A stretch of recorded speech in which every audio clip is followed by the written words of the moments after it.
première fois que j'étais accompagné par Réseau Solidaire, c'était pour essayer de créer une radio en coopérative. C'est à la fois un accompagnement méthodologique et en même temps un accompagnement sur des personnes à rencontrer. Et du coup, c'était marrant parce qu'à l'époque, je me disais, ça porte vraiment bien son nom parce qu'effectivement, c'était de la mise en réseau. La deuxième expérience, c'est qu'un peu plus tard, j'étais salarié d'une structure qui s'appelle la Corlab, qui est une coordination de radio associative en Bretagne. Et il se trouve que Réseau développait à l'époque une espèce de pépinière, ou en tout cas un espace de coworking permettant d'accueillir les structures en démarrage. Ça veut dire qu'effectivement, je pouvais passer la porte quasiment tous les jours. Et du coup, ça c'était effectivement hyper intéressant, cet accompagnement-là.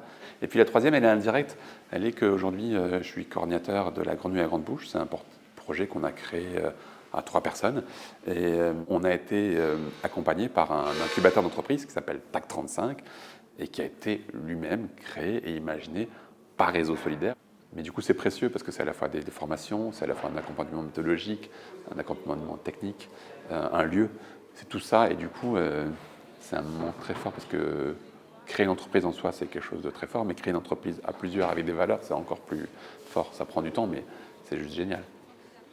La force de Réseau Solidaire, c'est cette capacité d'adaptation et cette capacité à porter des projets et à développer des projets parfois extrêmement variés, dont elle va permettre parfois l'émergence, qu'elle va parfois garder en son sein, ça dépend, mais qui dans tous les cas sont le témoin de la vivacité et du dynamisme d'un territoire qu'elle accompagne. Atouclose est incubé par Réseau Solidaire depuis le 1er janvier 2018.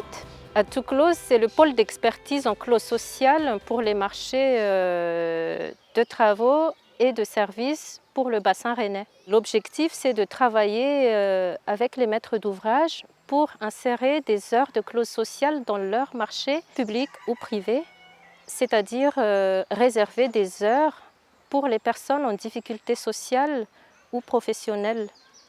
Actuellement, on est chez Réseau Solidaire, mais on a comme objectif de créer une structure autonome et de partir d'ici 1 an.